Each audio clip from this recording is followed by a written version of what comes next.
في كتابه الكريم بسم الله الرحمن الرحيم يا أيها النبي جاهد الكفار والمنافقين واغلظ عليهم ومأواهم جهنم وبئس المصير. وقال النبي صلى الله عليه وسلم لا تغضب ولك الجنة. Урматтуу мусулман бир туугандар, өткөн жумалардын биринде ачуулануу туурасында сөз кылган болчубуз.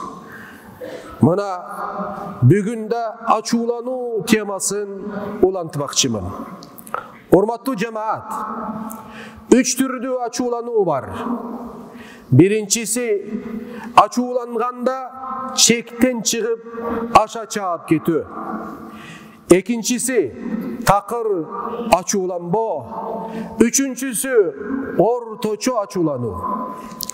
Урматтуу жамаат, биринчи түр ачууланганда аша чаап кетүү бул болор болбос нерселерге акыл калчабай, ойлонбой, бир гана өзүнүн кызыкчылыктарынын негизинде арзыбаган нерселерге ачуулануу болуп эсептелет.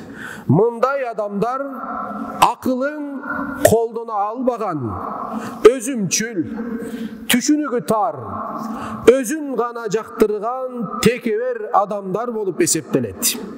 Мындай абалдагы адамдар ачууланууну баатырдык, коркпостук, эркек катары кабыл алышат.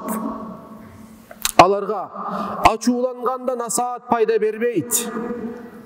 Анткени жүрөктү текебердик, өзүмчүлдүк, көрө албастык жана башка руханий илдеттер ээлеп алган болот. Ал эми экинчи түрдөн болгон такыр ачууланбоо, мындай кишилердин мүнөзү да эки жүздүү адамдын мүнөзүнө окшош болот. Мындай мүнөздүү кишилердин ар намысына, динибиздин баалуулуктарына тил тийгизип, тилге алгыс сөздөр менен тилдесе да, үй бүлөсүнө жала жабылса да, ар түрдүү адилетсиз мамилелерге да үн чыгарышпайт. Мындай адамдар укуктук негизинде өзүнүн, үй бүлөсүнүн, дининин укугун коргобогон адамдар. Адилетсиздикке үн чыкпай отуруу да бир илдет болуп эсептелет. Акыл ээси ордунда болгон киши ачууланат жана эмне үчүн ачууланганын билет. Ал эми үчүнчү түрдөн болгон орточо ачууланууга токтолсок, бул мүнөздү имам Газали рахматуллахи алейхи макталган ачуулануу деп айтат. Бул ар бир адамда болуусу зарыл болгон бир мүнөз. Орточо ачуулануунун булагы акыл менен дин болуп эсептелет. Урматтуу жамаат, ислам дининде ачуулануу зарыл болгон жерде жана убакытта ачууланып, жумшактык талап кылынган жерде ачуусун жеңүү баатырдык деп бааланат. Алла Таала Кур'анда момундар капырларга карата сүрдүү, катал, бири-бирине карата жумшак жана мүнөздүү, мээримдүү деп сыпаттайт. Демек туугандар, бири-бирибизге карата ачуулануу эмес, жумшак жана мээримдүү бололу. Урматтуу жамаат, ачууланган киши өзүнүн абалын ачуусу тарагандан кийин ойлоп караса, кылган ишинен өзү уялат. Бушайман болот жана аябай өкүнөт. Бирок ачууланып бирөөнүн көңүлүн ооруткандан кийин өкүнүү пайда береби?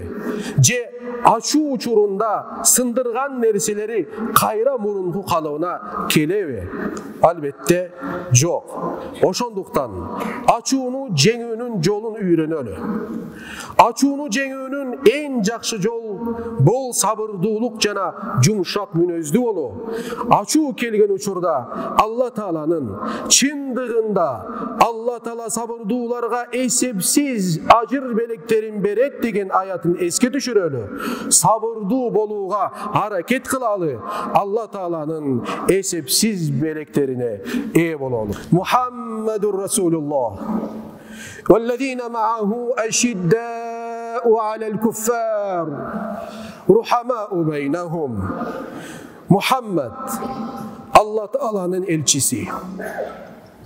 Jana anı menen birge olgondor kapırlarga sürdü jana katal. Al emi biri birine merimdü. Fath suresi 29. ayet.